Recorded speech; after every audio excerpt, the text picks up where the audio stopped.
যুক্তরাষ্ট্রের রণতরীর দিকেই কি ছুটবে ইরানের নৌবাহিনী? হরমুজ প্রণালীর কি সত্যি নিয়ন্ত্রণ নিয়েছে ইরান? সৌদি আরবের সাথে গোপন কোনো পরিকল্পনা কি করছে ইরান? যুক্তরাষ্ট্রের উদ্দেশ্যে ইরানের নৌবাহিনীর পরিষ্কার বার্তা, মার্কিন রণতরী প্রসঙ্গে সকল ধরনের গোয়েন্দা তথ্য পেয়েছে তেহরান। তাহলে কি যুক্তরাষ্ট্রের বিরুদ্ধে ইরানই শুরু করবে হামলা? মধ্যপ্রাচ্যে থাকা মার্কিন সামরিক ঘাঁটিগুলোর বিরুদ্ধে আবারও হুমকি কেন দিল ইরান? প্রশ্ন হলো, সৌদি আরবের যুবরাজ মোহাম্মদ বিন সালমানের সাথে কি আলোচনা করলেন ইরানের প্রেসিডেন্ট? মধ্যপ্রাচ্যে যুক্তরাষ্ট্রের বিমানবাহী রণতরী ইউএসএস আব্রাহাম লিঙ্কন পৌঁছানোর পর থেকেই অঞ্চলটিতে উত্তেজনার পারদ আরও বেড়ে গেছে। এর মাঝেই জানা গেছে, আঞ্চলিক নিরাপত্তার অজুহাত দিয়ে আকাশ ও নৌপথে যুক্তরাষ্ট্র এবার শুরু করবে সামরিক মহড়া, যাতে অংশ নেবে মধ্যপ্রাচ্যে থাকা মার্কিন সামরিক ঘাঁটিগুলোর সেনারা। বাদ যাবে না রণতরীতে থাকা যুদ্ধ বিমানগুলো। তাহলে কি ইরানে হামলা চালানোর পূর্ব প্রস্তুতি নিচ্ছে যুক্তরাষ্ট্র?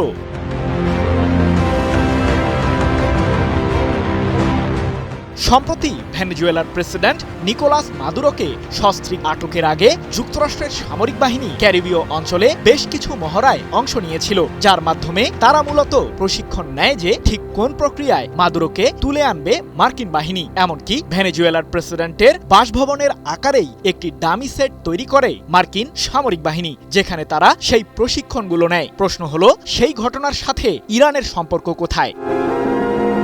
যুক্তরাষ্ট্রের রণতরীটি মধ্যপ্রাচ্যের জলসীমায় পৌঁছানোর পর মার্কিন প্রেসিডেন্ট ডোনাল্ড ট্রাম্প বেশ দম্ভের সুরেই বলেছেন, ইরানের পাশে আমাদের একটি বিশাল রণতরী অপেক্ষা করছে। ভেনেজুয়েলায় আক্রমণ চালানোর আগে যে রণতরী মার্কিন সেনারা মোতায়েন করেছিল তার চেয়েও বড়।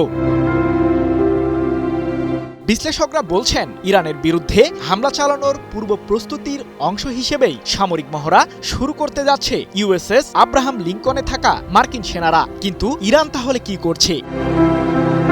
সংযুক্ত আরব আমিরাত, কাতার ও জর্ডান সহ মধ্যপ্রাচ্যের বেশ কয়েকটি দেশে রয়েছে যুক্তরাষ্ট্রের সামরিক ঘাঁটি, আর সেগুলো ব্যবহার করে ইরানের বিরুদ্ধে যাতে মার্কিন বাহিনী হামলা না চালায় সে সম্পর্কে হুঁশিয়ারি দিয়েছে ইরানের নৌবাহিনী। এ প্রসঙ্গে ইরানের সর্বোচ্চ প্রতিরক্ষা বাহিনী আইআরজিসির নৌ শাখার শীর্ষ কর্মকর্তা মোহাম্মদ আকবর জাদে বলেছেন, আমরা পারস্য উপসাগরীয় অঞ্চলের সকল গোয়েন্দা তথ্য প্রতিনিয়তই পাচ্ছি। হরমুজ প্রণালীর উপর আমাদের বাহিনীর পূর্ণ নিয়ন্ত্রণ রয়েছে। যদি প্রতিবেশী দেশগুলোর ভূখণ্ড ব্যবহার করে ইরানের বিরুদ্ধে যুক্তরাষ্ট্র হামলা চালায়, তাহলে সবাইকে শত্রু হিসেবেই গণ্য করব আমরা। ২৮ জানুয়ারি এক প্রতিবেদনে বিষয়টি নিশ্চিত করেছে যুক্তরাজ্য ভিত্তিক সংবাদ মাধ্যম ইরান ইন্টারন্যাশনাল।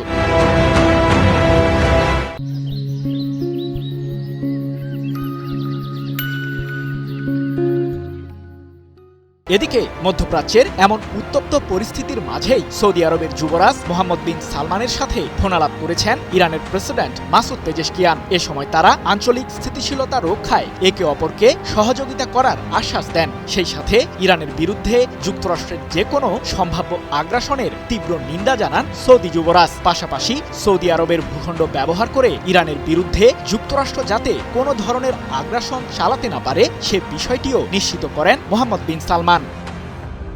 সৃজন মাহমুদ, নিউজ 24।